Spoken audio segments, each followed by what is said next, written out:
6:16 p.m. today is August 6, 2022. So for the next part 2 sa tuwang evening edition series itong Marvin Rey vlog.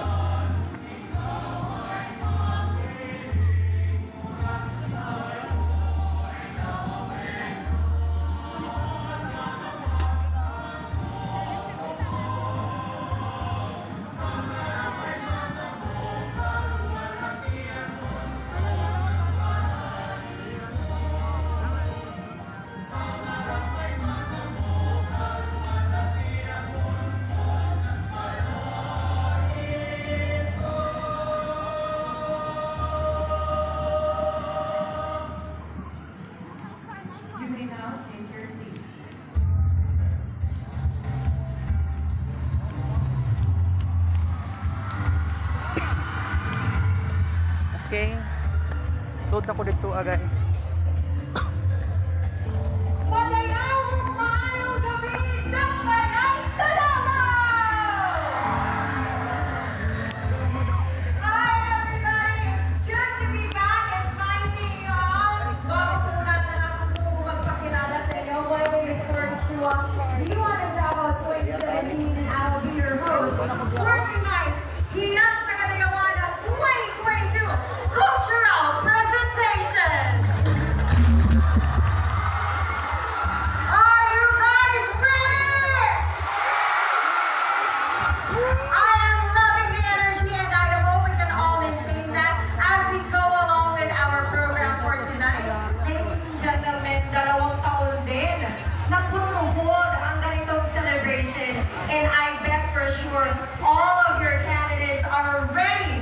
Struck the stage with their talents for tonight.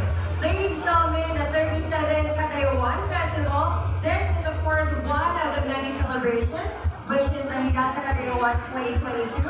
And for the information of everybody, Higasa Katayawan is an annual search for the symbolic festival gem. It is not a beauty pageant, but more of a cultural showcase of the 11 ethno-linguistic tribes of Davao City, as represented by their Higasa candidates. Tonight's cultural presentation or talent competition is just one of the many activities of the candidates leading to the coronation in RMC Petro Pasadena on August 17, 2022. Sino ba ang pambato niyo?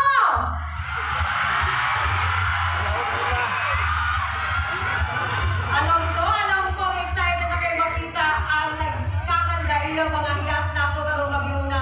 But before that, allow me of course to thank the following for making Kadayawan 2022 possible. Bigyan po kayo po natin ang City Government of Davao through City Tourism Operations Office and all departments involved. Maraming salamat po.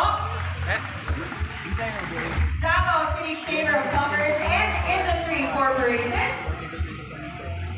Siyempre, our deputy mayors of the 11 ethno-linguistic tribes of Davao City. Daghang kayong salamat. We're also honored with the presence of Councilor Alaragan Alejandro, spokesperson of the 37 Kadayawan Salamat. Daghang salamat, Councilor. And to all our festival sponsors, pakpakan nato silang tanan. As we kickstart tonight's presentation, ladies and gentlemen, I would just like to remind everybody, most especially our judges, to please refrain from raising any of their thoughts, such as your beliefs or purposes, just so not to block the view of our judges. The content salamat. Alright! Much as hateful and I want for all glued on your seats. Are you guys ready to witness tonight's cultural presentation?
Opian Marustino kaniyang langon, kundi si Evelyn Ali Armodia, karuan pulo ay sama ka, hiyas no ata!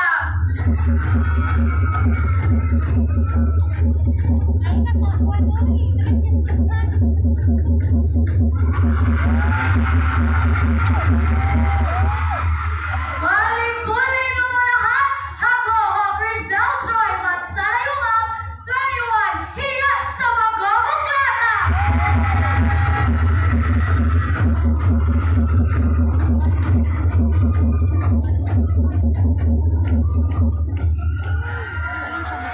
Tuyo ang tukniyo lang ito, katigaran katindi. Kaya na kamanawang kakaktan. Sa kakanes, Sofia Nestle, Awa Mendoza, 20 sa Bayan. Bago ko, tukanak 3 minututan. Barkama, tatapawa!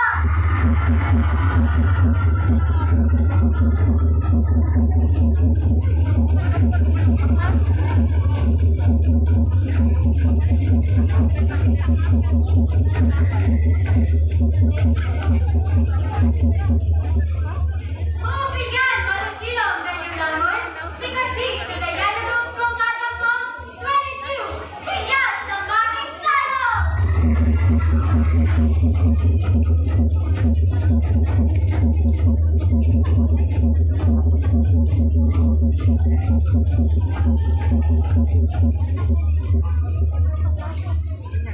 Opian Pulay kaniyang langon, siya, si Lady Ray Liana Bangkan, 22, hiyas sa Obo Pagkawa!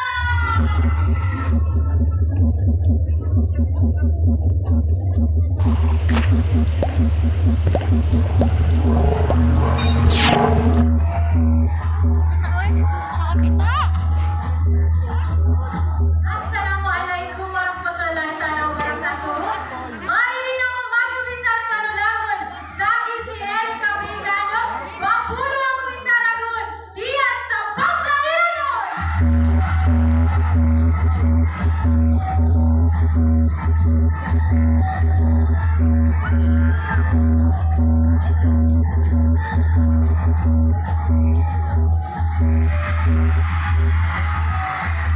Assalamualaikum kami yung alito. Ako kading si Aneta Mayla Pangasin, 25, yang hiyas ng bansang dagat!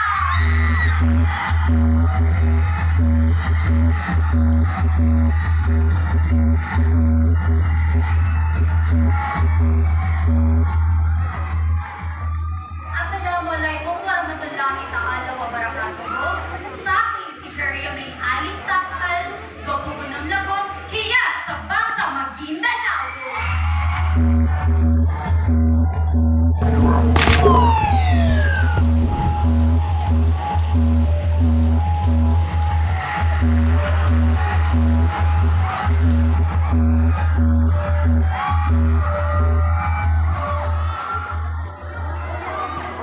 Assalamualaikum warahmatullahi taala wabarakatuh. Sa akin, si Bae Beauty Rose Gandorosa. 20 ako ng Dragon, hiyas sa bangsa Maranao!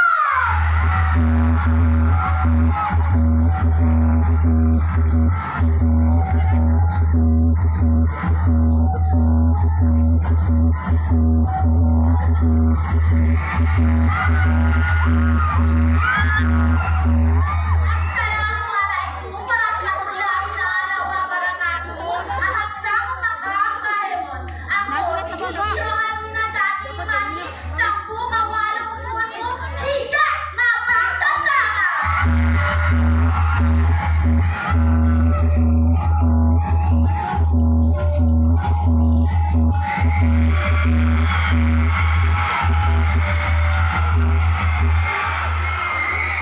Assalamualaikum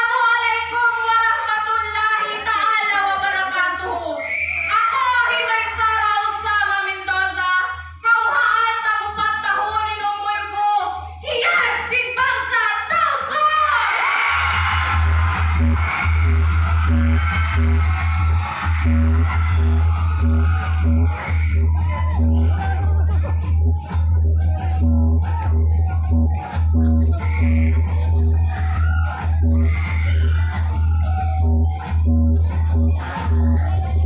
now, ladies and gentlemen, the one on an introduction number. Now, ladies, magpapanato ko sa mga tutungang mga hiya sa Kadayawan 2022. And I bet for sure, hindi na po makaulat pa, that they will exhibit such beautiful talents for tonight. Am I right?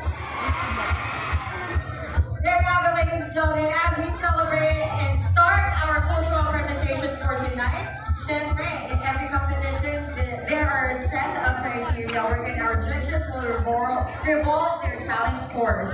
So to kickstart with, the representation of tribe, which consists of 30%. Each candidate will present her talent related to her indigenous or cultural community. Her talent should represent the values, aspirations, and history of her community. Artistic appeal and showmanship at 30%. This includes the movement, voice quality, projection, use of instruments or props, precision, technique, choreography, rhythm, and coordination. Bearing, style, and uniqueness, 20%, which includes produce original creativity in delivery of the act, stage presence, confidence, poise, and ability to communicate with the audience. Props and costume, which is 10%. Fire, real weapon, swords, liquids, and knives on stage are not allowed. Simulated weapon will dull, safe edges are acceptable. And lastly, overall impact, which is 10%, with a total of 100%. Before we start our cultural presentation for tonight, again, I would just like to remind our audience, most especially seated here in front of our judges, to please avoid from standing up or raising any of your props such as balloons or tarpaulins, so as not to block the view of our judges so that they can see clearly our candidates and they can judge accordingly. Daghang kayong salamat. Alright, ladies and gentlemen, the three candidates who will garner the top three highest scores will be announced in no particular order. Uulitin ko po, the three candidates who will garner the top three highest scores will be announced in no particular order at the end of the program tonight. And together with their backup performers, the three candidates will perform their cultural presentation again during the coronation of Hiyas sa Kadayawan 2022 in RMC Petrogas Arena on August 17, 2022, where only one candidate will be awarded as Best in Cultural Presentation to receive 10,000 pesos in cash. Palakpakan naman po natin. Bago po natin i-welcome back ang ating mga hiyas ngayong gabi, gusto ko munang kumustahin ang ating mga audience dito muna sa aking right side. Kamusta kayo? Para mahina ata, uulitin ko. Kamusta dito sa aking right side? Ayun! Murag nakapanihapon na tindaan mo ba? Tama ba? I can see such beautiful smiles. Daghang kayo salamat. How about from my left side? Kamusta kayo dyan? Ayun, may hand gestures. Kinsay pang bato ninyo? Parang po ako ata ang isa sa judges. Ako, maguguluhan ako. But yes, may kanya-kanya tayo mga manok for tonight. So thank you and congratulations in advance. How about dito sa gitna? Sino pang bato nyo? Parang nakagina ata itong halos natin sa gitna.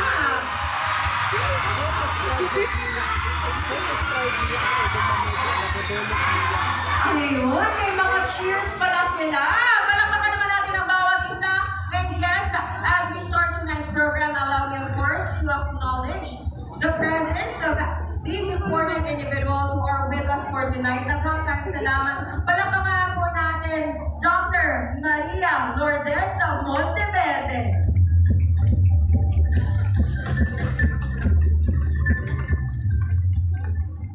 Siyempre, ladies and gentlemen, I know for sure we are all glued on our seats. Connected tayo sa ating kanya-kanyang mobile data. Please do not forget to follow our social media platforms for Hiya sa Kadayawan 2022. Mag-ingay tayo sa social media because for sure lahat ng hindi lang dito sa Davao kundi sa buong mundo ang gustong makita kung ano man ang meron tayong selebrasyon sa ating Kadayawan Festival. Palakpakan po natin. Alright! So without further ado, I would like to invite you in front of our first Hiyas to exhibit their talent for tonight from Ata Tribe, Evelyn Armodia.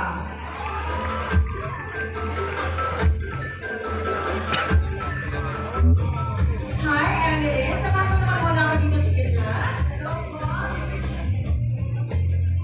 You know what, Evelyn? Ang daming mga fans ngayong gabi. Pero, curious kami, what is your presentation about? We showcase the Ata Tribe's rich culture and traditions, our simple living, and how we survive during the pandemic. Grabe! Ang ganda pala sa masarap dito sa left side. Totoo yun, and we are very much excited to see kung ano may pinaganda ko sa amin ngayong gabi. May tanong ko, while you know your friends are still preparing your props on stage, ilang araw ba or weeks ang paghahanda mo for tonight's presentation? About weeks po. Mga weeks, oo. Nakapagtulog ka ba na maayos? Excited ka na ba? Sobrang excited! On a scale of 1 to 10, gaano ka ka-excited ngayong gabi? 10! Grabe! Puno-puno ng energy ang ating first Hiyas for tonight. I think everybody is all set. Just a short while, mamaya-maya lang. Ano man ang gusto mong sabihin sa lahat ng mga kasamahan mo na nandito ngayong gabi? Okay, meron silang kanilangon mo. Kalayunan ko mo. Pasalamat ang kaniyusod. Dahil ko, salamat sa tanan na nagiri sa pagsuporta sa among cultural presentation at hinaot. Malipay mo o inyong suportaan ang kada isa-isa nga tribo. Salamat. Daghang salamat, Emily.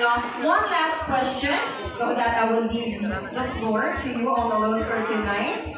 Is this your first time joining a competition? Yes, I'm confidently excited today. Wow! Parang, ano talaga, pinaghandaan talaga ni Emily nito ngayong gabi. Sino ba sa mga beauty queens natin dito sa Pilipinas ang hinihintuluhan mo? Oh, wala ka mapili isa? Ayan.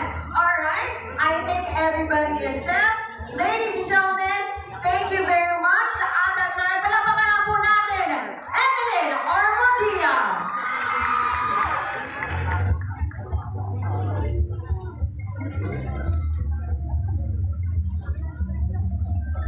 The culture of Ata Tribe community in Pakibato district is deeply rooted in their values, beliefs, attitudes, and behaviors.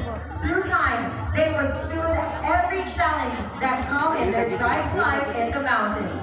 Because of this, Thanksgiving activities are still observed in the community to give thanks to Manama for the bountiful blessings of living. The cultural presentation of Evelyn Armodia will showcase the richness of various art forms and practices of Ata Tribe.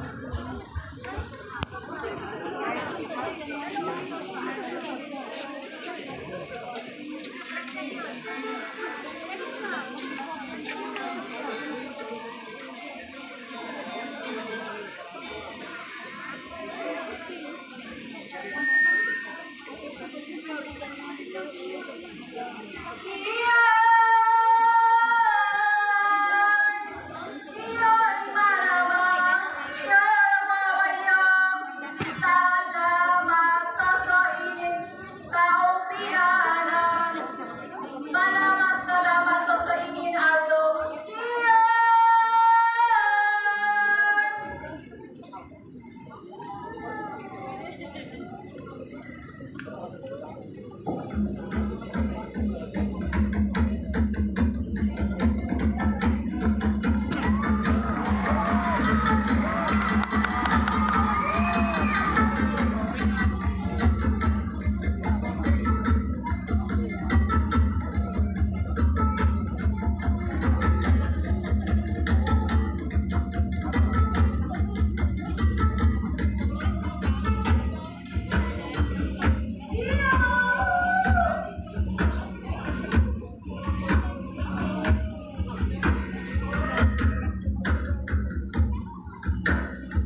Ah,